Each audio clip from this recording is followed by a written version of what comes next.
السلام عليكم ورحمة الله وبركاته. شلونكم؟ شخباركم؟ عساكم بخير وبصحة وسلامة. نقول بسم الله ونصلي على النبي. اللهم صل على محمد وآل محمد. ونبدي بالفيديو أنا وأنتو. اليوم بنات سويت الكليش بمناسبة عيد الأضحى المبارك. المقادير إن شاء الله سهلة ومتوفرة إن شاء الله بكل بيت. بس بنات والله العظيم ما أحكي لكم الطعم يخبل زين وهشة. والطبعة طبعا سويت بقالبين، الطبعة يعني ما اختفت زين. فأول شي قصة الطحين أنا وأنتو إن شاء الله هسه أبين يمكم بالمقطع. ضفت 6 أكواب طحين، مو متلتل بنات، لا هيجي يعني مسح 6 أكواب طحين الرحمة اللي استعملته. ضفت كوبين دهن جنة، تصير بزبدة، اي بنات تصير بس ما تطلع هشة مثل الدهن، لأن الزبد بنات بنسبة من الماء. الدهن حميته؟ لا ما حميته، هو بالعلبة بحرارة المطبخ خليته قبل على الطحين. إن شاء الله هاي الملاحظات على مود تطلع عندكم الكليتش لونها أبيض. المطيبات اللي راح أضيفها أنتم مخيرين شنو اللي حابين تضيفون عادي. هنا أنا بديت أول خطوة، وهاي الخطوة كلش يعني كلش مهمة بنات، هو تفتتون الطحين ويا الدهن زين. هاي المرحلة هنا كلش يعني مهمة على مود لا تصير عندنا الكليشة كأنما بالشوي شرك أو فطيرة. هنا أنا شنو ضفت بعد ما فتيت؟ طبعا بالطحين وطبعا يا بنات هاي الدبانة أذيت نفسي شفتها بالمقطع، ففدوى قلبكم لاعع ولا بيع. يلا المهم هي الإنة أنا وبناتي وزوجي كلناها، يعني راح ناكلها. ضفت هنا ضفت خاشوقة مات أكل، حبة البركة أو حبة سودة، تمام. ضفت خاشوقة مات هيل مليانة، وضفت 3 خواشيق مال شكر. طبعا أنا طاحنته بالبيت، ومن طحنته خليت كم حبة مات هيل بالشكر همه. ضفت خاشوقة مات كوب من الفانيلا البلجيكية، وضفت خاشوقة مات أكل بنات من البيكنج باودر، وإذا ما عندكم موزين تقدرون تضيفون تشيز كامل. بعد شنو ضفت بنات؟ ضفت خاشوقة هم من حبة الحلوة زين، فما أريد أنسى الشي. هم رجعت خلطت المواد وجانستهم بنات، وهنا أنا بديت أفصل. راح أخذ البياض أخليه وين؟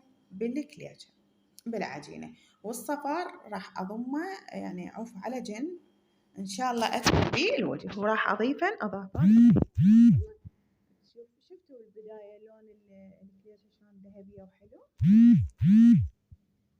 هسه أنا مستمرة، وهنا أنا بعد ما أفتت الطحين وشوية أتعب يعني إيدي بهاي المرحلة الثانية من أضيف السوائل. لا بنات مو عجين، مو كأنما عجين أو فطائر أشد، لا مجرد ألم العجينة على مود تطلع عندي هشة.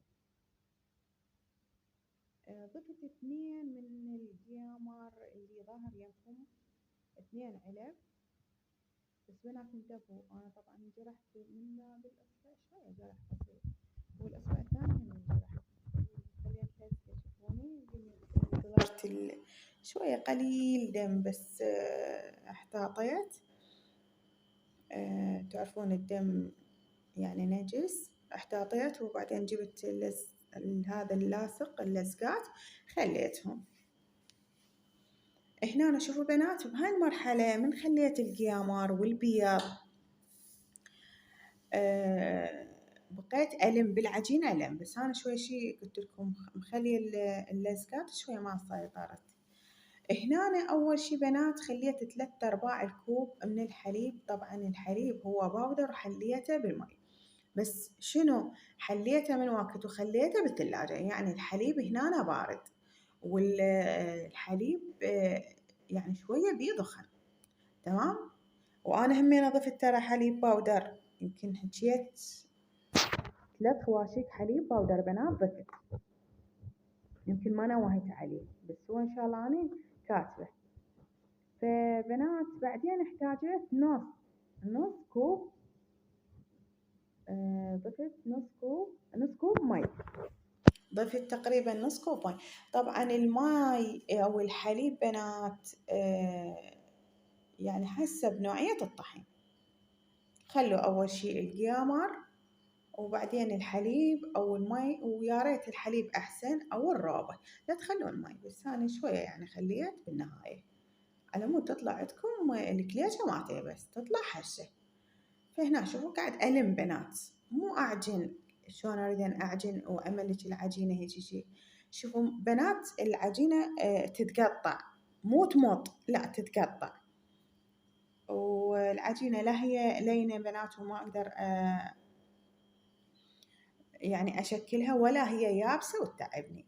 هنا أنا طبعا التمر موجود بالقناة، إن شاء الله ما راح أخلي لكم الطريقة مالته. خليت دهن حار وهيل ودارتين وحبة حلوة، وبعدين خليت جوز. هذا التمر.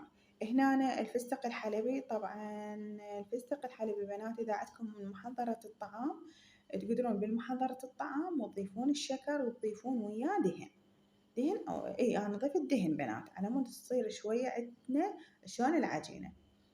فأنا صراحة طحنته بهاون بلاستيك عندي، وخليت دهن تقريبا خاشوقتين، وخليت خاشوقتين على الفستق الحلبي، خاشوقتين لأن كمية قليلة، خاشوقتين من الشكر المطحون. أما الجوز كمية أكثر، خليت 3 خواشيك تقريبا دهن و3 خواشيك تقريبا بنات من الشكر المطحون.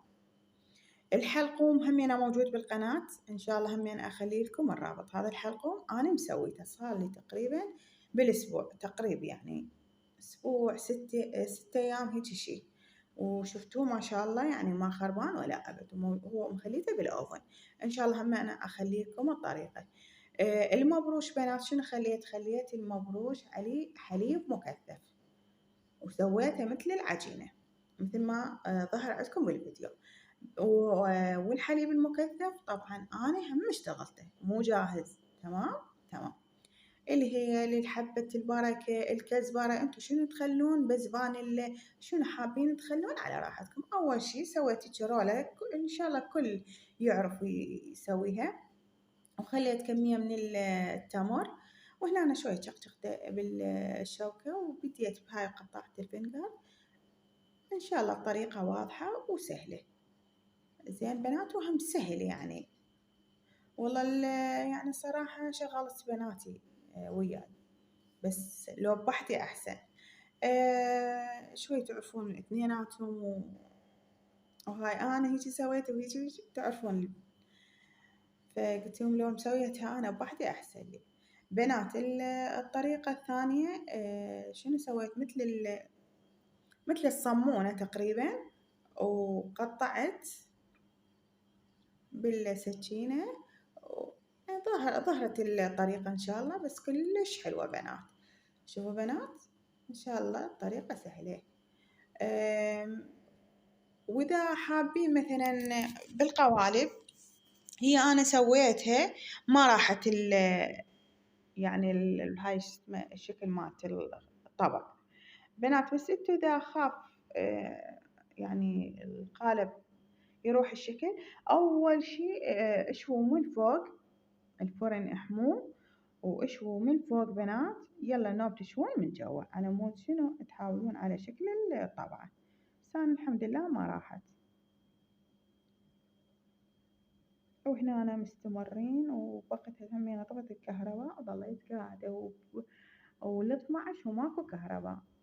زين فشلون أشوي؟ ورا ال12 دخلت الصينية ربع ساعة وطفت الكهرباء، ولل1:30 بنات أنا أشوي، وعلى تقريبا كيلو 6 أكواب كيلو تقريبا. هاي شكل الفرارة هيج شي همينة يعني بالسكين بنات. إن شاء الله الطريقة سهلة وانتن أمهات بيوت ومعدلات، بس حبيت أشارك الكليشة وياكم، وصراحة أنا ما منزلتها للقناة، فانطلبت من عندي كلش هواي بالتيك توك مالت شهر رمضان، فقلت لهم ما راح أسويها بث مباشر على التيك توك، لا راح أنزلها للقناة وإن شاء الله تروحون تشاهدونها. فأنا كملت هاي الصينية زين ودهنتها وهيجي شي وصورت لليوتيوب، بعدين كملت اللف ويا بنات التيك توك.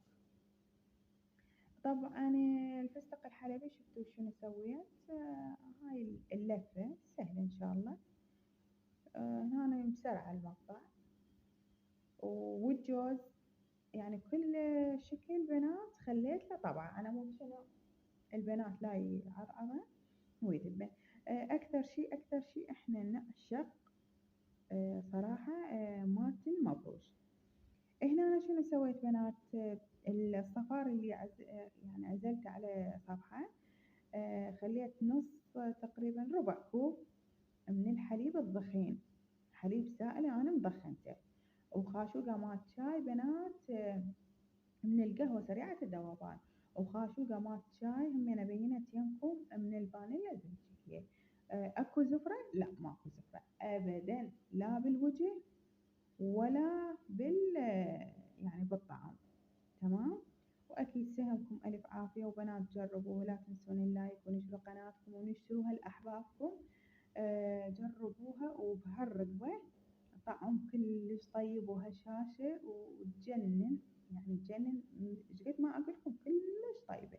ورشيت هاي من فستق حلبي طاحنته على الوجه، ولا تخلونه شوية بالفرن ياخذ لون، خلوه شوية لونها حلو. وإن شاء الله يا رب الكل يسوي هاي الطريقة، وإذا نجحت بيدكم وشفتوها طيبة وهاي فاكتبوا لنا أكيد بالتعليقات. وهاي شوفوا الأشكال الروعة. شوفوا بنات، بنات نشروها لأحبابكم، شيروا لي هذا المقطع، خلوا يصعد، والقناة تعيد إن شاء الله نشاطها، أكيد تعيد نشاطها بوجودكم وبتعليقاتكم. وأكيد كالعادة نقول يا ريت تكون أول شي التعليقات هي الصلاة على محمد وآل محمد. وهاي المناظر تحكي على قولة سمسومة. فشوفوا بنات، هاي مالت الفستق الحلبي، والحلقوم ما احكيلكم على طعم المي ورد يخبل بيها. فإن شاء الله راح أخلي لكم رابط الحلقوم ورابط الحليب المكثف، هو أنا مسويته ويا الموطة.